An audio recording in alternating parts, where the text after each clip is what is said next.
দর্শকবৃন্দ, আসসালামু আলাইকুম রহমতুল্লাহি ওয়া বারাকাতুহু।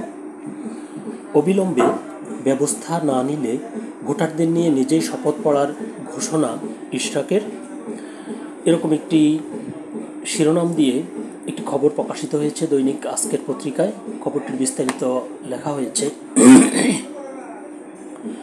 ভোটারদের সঙ্গে নিয়ে নিজেই ঢাকা দক্ষিণ সিটি কর্পোরেশনের মেয়র হিসেবে শপথ পড়ার ঘোষণা দিয়েছেন বিএনপির নেতা ইশরাক হোসেন।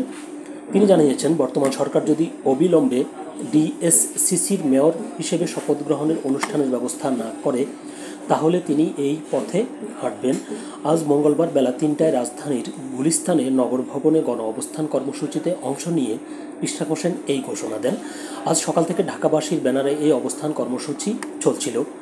ইশরাক হোসেন বলেন, এই সরকারকে এখন বাধ্য হয়ে বলতে হচ্ছে, আপনারা যদি অবিলম্বে শপথ গ্রহণের অনুষ্ঠানের ব্যবস্থা না করেন তাহলে ঢাকা শহরের দক্ষিণের ভোটারদের সঙ্গে নিয়ে আমি নিজেই শপথ পড়ে চেয়ার দখল করব এবং নগর ভবন কিভাবে চলবে সেটা ঢাকাবাসী নির্ধারণ করবে।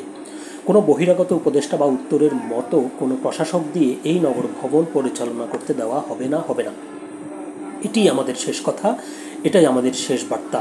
ইশরাক বলেন, 2 সপ্তাহ ধরে এই নগর ভবন আমাদের নিয়ন্ত্রণে ছিল এবং আমরাই নিয়ন্ত্রণে রেখেছি। এই শপথ কার্যক্রম যদি তারা নাও করায় আমি গিয়ে আমার চেয়ারে বসতে পারি, 2 মিনিটও লাগবে না। ঢাকা শহরের জনগণ বারবার আমাকে আহ্বান জানিয়েছে, কেন আমি শহীদ মিনারে গিয়ে ঢাকাবাসীকে সঙ্গে নিয়ে শপথ পড়ে দায়িত্ব পালন বা দায়িত্ব আমি নিজেই কেন নিচ্ছি না।